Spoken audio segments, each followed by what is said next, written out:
ओम शांति। बाप की श्रीमत से तुम मनुष्य से देवता बनते हो। गीता का ज्ञान और राजयोग तुम्हें संपूर्ण पावन बना देता है। বাবার শ্রীমত দিয়ে তোমরা মানব থেকে দেবতা হও। গীতার জ্ঞান আর রাজযোগ দিয়ে बाबा তোমাদের संपूर्ण पावन বানিয়ে দেয়। सत्ययुग में हर चीज अच्छे से अच्छी शतो प्रधान होती है। क्यों? সত্য যুগে প্রতিটা জিনিস ভালোর থেকেও ভালো শত প্রধান হয়। কেন? क्योंकि वहाँ मनुष्य शत प्रधान है। जब मनुष्य अच्छे है तो सामग्री भी अच्छी है और मनुष्य बुरे है तो सामग्री भी नुकसानकारक है। তো সত্য যুগে প্রতিটা জিনিস কেন ভালো? কারণ ওখানে মানব হচ্ছে শতপ্রধান। যখন যে জায়গায় মানব ভালো থাকে তো সেখানে প্রতিটা জিনিসই অনেক ভালো হয়, আর যেখানে মানব হচ্ছে খারাপ তো সেখানে প্রতিটা জিনিসই ক্ষতিকারক হয়। তাই বাবা বলেন যে শতপ্রধান সৃষ্টিতে এমন কোনো অপ্রাপ্ত বস্তুই থাকবে না যেখানে মানবকে কোনো জায়গা থেকে চাইতে হবে। যেমন কলিযুগের দুনিয়াতে দেখা যায় এখানে এই জিনিসটা মিলছে না তো অন্য জায়গা থেকে নিয়ে আসতে হয়। তো সত্যযুগে এই রকম কোনো কথাই থাকবে না। বাবা এই সমস্ত বিষয় এই শরীরের মাধ্যমে বোঝাচ্ছেন, এবং যে শরীরের মাধ্যমে বোঝাচ্ছেন একে জীব আত্মা বলা হয়। জীব মানে শরীর আর তার সাথে আত্মা যুক্ত থাকে, যে কারণে জীবাত্মা বলা হয়। এটাও বাচ্চারা জানে এই শরীরের মধ্যেই পরমাত্মা এসে আমাদেরকে বোঝাচ্ছেন। এই বিষয়ে কিন্তু বাচ্চাদের অনেক নিশ্চয় আর নিশ্চিন্ত থাকতে হবে। সংশয়ের মধ্যে আসলে চলবে না। সর্বশাস্ত্র শিরোমণি গীতার জ্ঞান একমাত্র পরমাত্মা বাবাই দেন, যাকে শ্রীমত বলা হয়। শ্রীমত অর্থাৎ শ্রেষ্ঠ মত, যে মতের মাধ্যমে তোমরা উচ্চ থেকে উচ্চ মানব থেকে দেবতা হতে চলেছ। আর দেবতা হওয়ার জন্যই তোমরা বাবার কাছে এসেছ। আর বাবা কি বলেন? যে আমিও এসেছি তোমাদেরকে শ্রেষ্ঠাচারী নির্বিকারী মতওয়ালে দেবী দেবতা বানাতে। অর্থাৎ এমন মতে তৈরি করতে এসেছেন বাবা বাচ্চাদেরকে। বাবা বলেন সত্য যুগেও মানব থাকবে, কিন্তু দৈবিক গুণযুক্ত মানব থাকবে, সেই কারণে তাদের দেবতা বলা হয়।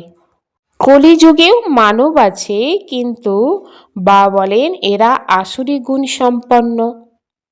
এই সৃষ্টি হচ্ছে মানব সৃষ্টি, কিন্তু ঈশ্বরীয় বুদ্ধি আর আসুরি বুদ্ধি। সত্য যুগে জ্ঞান আর এখানে ভক্তি। জ্ঞান আর ভক্তি দুটো সম্পূর্ণ আলাদা জিনিস। पहला रिलीजियस बुक है गीता, श्रीमद् भगवत गीता। ये भी बच्चे जानते हैं। पहला आदि सनातन देवी देवता धर्म है, ना कि हिंदू धर्म। प्रथम धर्मीय बुक बा किताब होच्छे गीता, श्रीमद् भगवत गीता। এটা বাচ্চারা জানে যে প্রথম হচ্ছে আদি সনাতন দেবী দেবতা ধর্ম, নাকি হিন্দু ধর্ম। তো প্রথম ধর্ম হচ্ছে এই সৃষ্টিতে আদি সনাতন দেবী দেবতা ধর্ম। যে আত্মা গীতাকে অনেক ভালো করে পড়েছে সে আত্মা তো বুঝেই যাবে। এখন বাচ্চারা বুঝতে পারছি যে এই গীতার জ্ঞান দিয়ে মানব থেকে দেবতা হতে চলেছ। এই গীতার আধারে বাবা রাজযোগ শেখাচ্ছে, পবিত্রতা শেখাচ্ছে। শিব বাবার যারা বাচ্চা অর্থাৎ আত্মারা, তো তাদের তো অবশ্যই নিজস্ব শরীর হবে। আর বাবা তো সর্বদাই নিরাকার। আর বাচ্চারা জানে যে আমরা নিরাকার পরমপিতা পরমাত্মার বাচ্চা।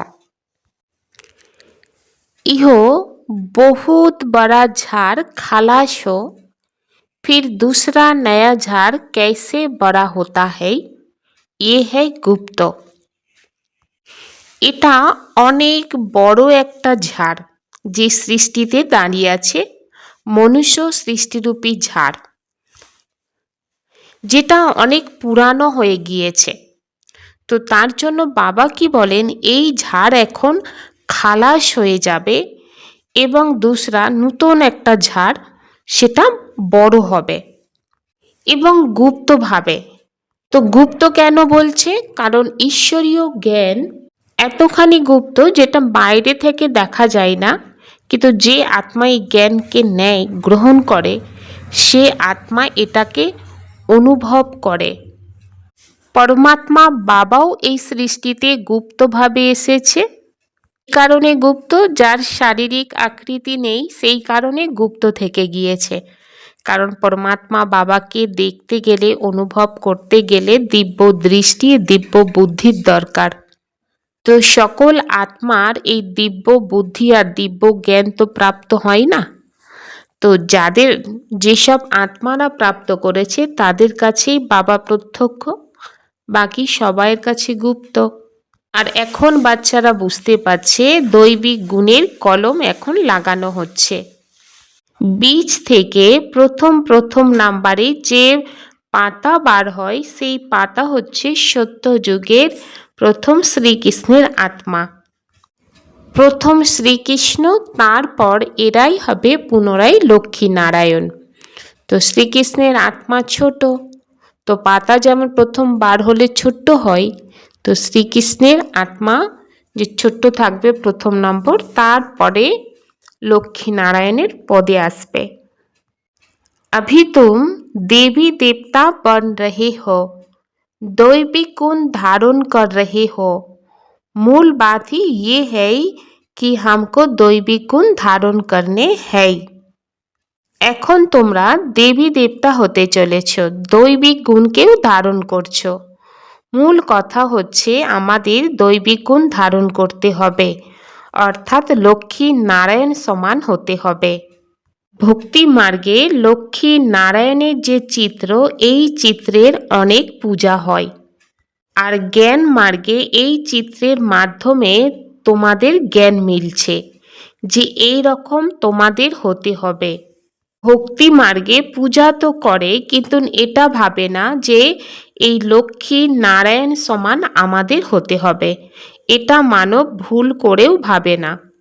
ভক্তি মার্গে মন্দির কত তৈরি হয়েছে, আর সবথেকে বেশি মন্দির কাদের হয়েছে? তো প্রথমত মন্দির তো শিব বাবার হয়েছে, যে বাবার রূপ হচ্ছে বীজ রূপ। তারপরে লক্ষ্মী নারায়ণ আর রাধা কৃষ্ণের মন্দির তো অনেক আছে। অর্থাৎ শিব বাবার পরে লক্ষ্মী নারায়ণের পূজা অনেক বেশি হয়। तुम ही जानते हो जो हमको ऐसा बनाते हैं उनकी पूजा होगी, फिर हमारी पूजा होगी नंबर बार। তো বাচ্চারা জানে যে আমাদেরকে এইরকম সুন্দর বানায়, অর্থাৎ লক্ষ্মী নারায়ণ বানায়, তো তার পূজা প্রথম হবে, তারপর আমাদের পূজা হবে নাম্বার বার। ফিরে আত্মা নিচে নামতে নামতে 5 তত্ত্বেরও পূজা করতে শুরু করে। আর এই শরীর তো 5 তত্ত্বের বানানোই। 5 তত্ত্বের পূজা করো বা শরীরের করো, তো কথা একই হয়ে যাচ্ছে। अभी तुमको स्मृति है, हम आज से 5000 वर्ष पहले आदि सनातन देवी देवता धर्म के थे। देवी देवता धर्म वाले फिर और धर्म में कन्वर्ट हुए हैं। हिंदू धर्म कह नहीं सकते, परंतु पतित होने के कारण अपने को देवी देवता कहना शोभता नहीं है। এখন তোমাদের স্মৃতি এসেছে যে আমরা আজ থেকে 5000 বছর আগে আদি সনাতন দেবী দেবতা ধর্মের ছিলাম। দেবী দেবতা ধর্মের আত্মারা অন্য ধর্মে কনভার্ট হয়ে যায়, তো হিন্দু ধর্মের বলতে পারে না। পতিত হয়ে যাওয়ার কারণে নিজেদেরকে দেবী দেবতা বলবে, সেটাও শোভা পায় না। আর অপবিত্র আত্মাকে দেবী দেবতা বলাও যাবে না, কারণ মানব পবিত্র দেবী দেবতার পূজা করে, তো অবশ্যই নিজে অপবিত্র, সেই জন্য তো পবিত্র দেবীর কাছে গিয়ে মাথা নত করে। ভারতবর্ষে খাস কন্যাদের কাছে গিয়ে মাথা নত করে, কুমারদের কাছে মাথা নত করে না। ফিমেলকে নমস্কার করে, মেলকে কেন করে না? কারণ এই সঙ্গম যুগে প্রথমত জ্ঞান মাতা কন্যাদের মেলে, আর বাবা এই শরীরে প্রবেশ করে, এটাও তোমরা বুঝতে পারো, যাকে জ্ঞান নদী বলা হয় না। এই আত্মাই হচ্ছে সবথেকে বড় নদী, যাকে ব্রহ্মপুত্রা বলা হয়, যেটা কলকাতার দিকে চলে গিয়েছে, অর্থাৎ কলকাতা থেকে সাগরে মিলেছে। মেলাও হয় সেখানে, যাকে গঙ্গাসাগরের মেলা বলা হয়। কিন্তু মানবের জানা নেই আসল মেলা কাকে বলা হয়। आत्मा और परमात्मार मेलाटा बा मिलन बला है मेला। तुमको इन देवी देवताओं की हिस्ट्री जियोग्राफी का पूरा पता है।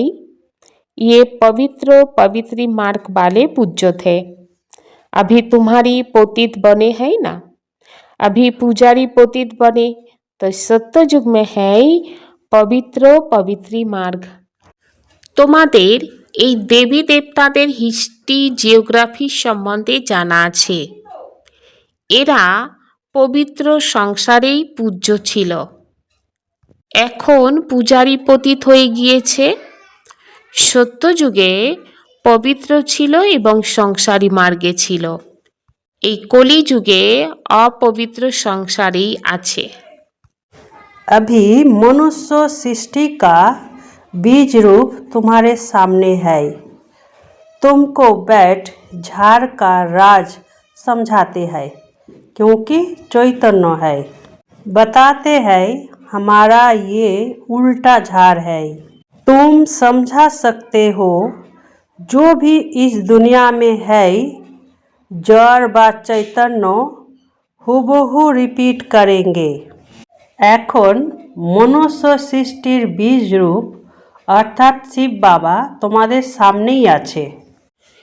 तुमको बैठ झाड़ का राज समझाते, বাবা তোমাদের বসে ঝাড়ের রহস্য বোঝাচ্ছেন।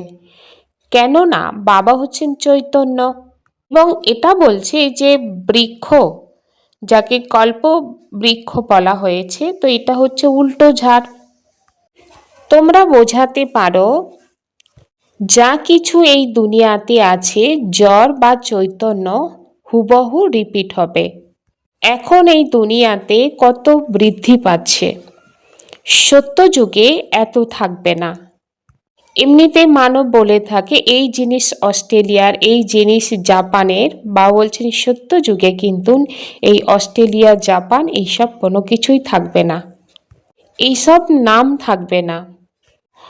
मनुष्य अच्छे है तो सामग्री अच्छी है, बुरे है तो सामग्री भी नुकसानकारक है। মানব যেখানে ভালো থাকে তো মানবের প্রতিটা সাধনও অনেক ভালো থাকে, আর যেখানে খারাপ মানব থাকে তো সেখানে সাধন হচ্ছে অনেক খারাপ, ক্ষতিকারক। साइंस की मुख्य चीज है एटॉमिक बॉम्ब्स, जिससे इतना सारा विनाश होता है, तो कैसे बनाते होंगे। और बनाने वाली आत्मा में पहले से ही ड्रामा अनुसार ज्ञान होगा। বিজ্ঞানের মুখ্য জিনিস হচ্ছে অ্যাটমিক বোম, যার আধারে সারা বিনাশ হতে থাকবে। তো কিভাবে হবে? আর যে আত্মা এই জিনিসটাকে বানিয়েছে, তো প্রথম থেকে ড্রামা অনুসার তার মধ্যে জ্ঞান থাকবে। যখন সময় আসে তখনই তার মধ্যে জ্ঞান আসতে থাকে। যার মধ্যে সেন্স থাকবে সেই কাজ করবে এবং অন্য আত্মাকেও সেটা শেখাবে। কল্পে কল্পে যে আত্মা যেমন পাঁট বাজিয়েছে সে সেই রকম পাঁট বাজাবে। तुम इस नॉलेज से देवता बन जाते हो। इससे ऊंच कोई नॉलेज है ही नहीं।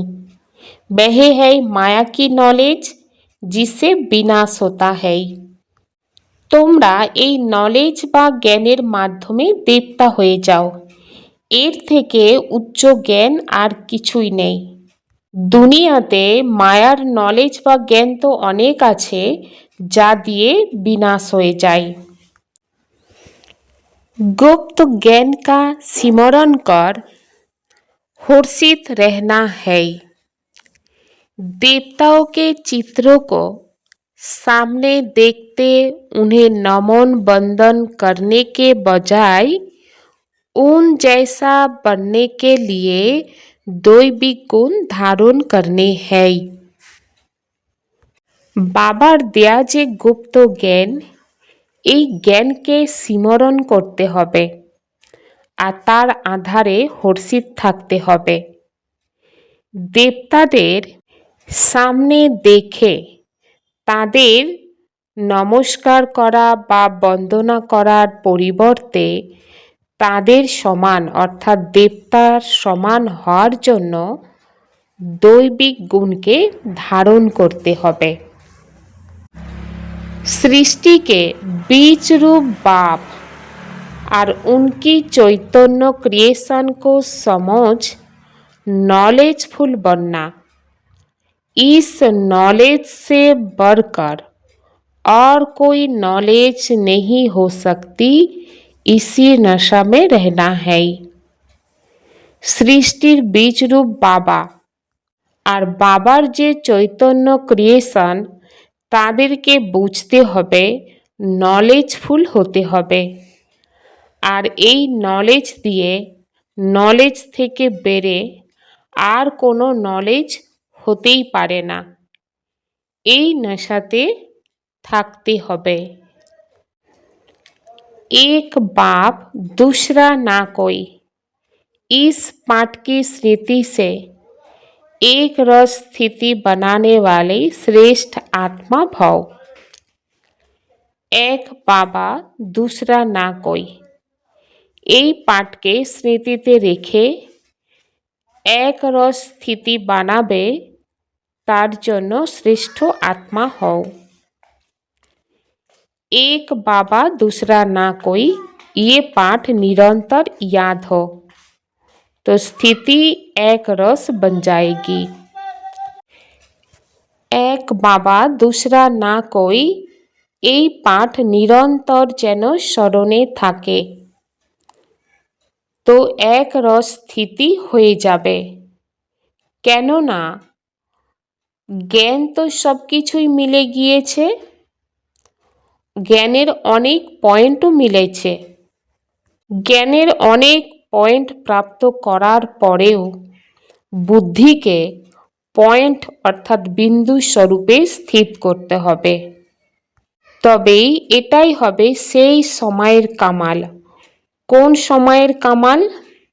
যে সময় কেউ তোমাকে নিচে খিঁচবে, কোনো ব্যক্তি স্মৃতি কথা তোমাকে নিচে খিঁচবে, কোনো কথা তোমাকে নিচে খিঁচবে, বায়ুমণ্ডল নিচে খিঁচবে, আর এই সব তো হবেই। কিন্তু সেকেন্ডের মধ্যে এই বিস্তারকে সমাপ্ত করে এক রস স্থিতিতে স্থির হবে। তবেই বলা হবে श्रेष्ठ आत्मा भव के वरदान। नॉलेज की शक्ति धारण कर लो तो विघ्नों बार करने के बजाय हार खा लेंगे। জ্ঞানের শক্তিকে ধারণ করে নিতে হবে, তাহলে বিঘ্ন অত্যাচার করার পরিবর্তে হার খেয়ে নেবে। अव्यक्त मास में बंधन मुक्त रहे জীবন মুক্ত স্থিতিকা অনুভব করো। এই অব্যক্ত মাসে বাবা বলেন বন্ধন মুক্ত হয়ে জীবন মুক্ত স্থিতির অনুভব করতে হবে। এখন তোমরা সবাই মুক্ত হয়ে মাস্টার মুক্তিদাতা হও, যেখানে সকল আত্মা, প্রকৃতি, ভক্ত আত্মা সবাই মুক্ত হয়ে যাবে। এখন ব্রহ্মা বাবা এই একটা কথাই পেট চাইছে কি আমার একটা একটা বাচ্চা কবে জীবনমুক্ত হবে। বাবা বলেন এই রকম ভাববে না কি অন্তিমে জীবনমুক্ত হয়ে যাব। বাবা বলেন না, অনেক কালের জীবনমুক্ত স্থিতির অভ্যাস থাকলে তবেই কিন্তু অনেক কালে জীবনমুক্ত রাজ্য ভাগ্যের অধিকারী হতে পারবে, তা না হলে নয়। তো এই অনেক কালের জীবনমুক্ত রাজ্য ভাগ্য অধিকারী হওয়ার জন্য অনেক কাল থেকে জীবনমুক্ত স্থিতির অভ্যাসের দরকার আছে। ওম শান্তি।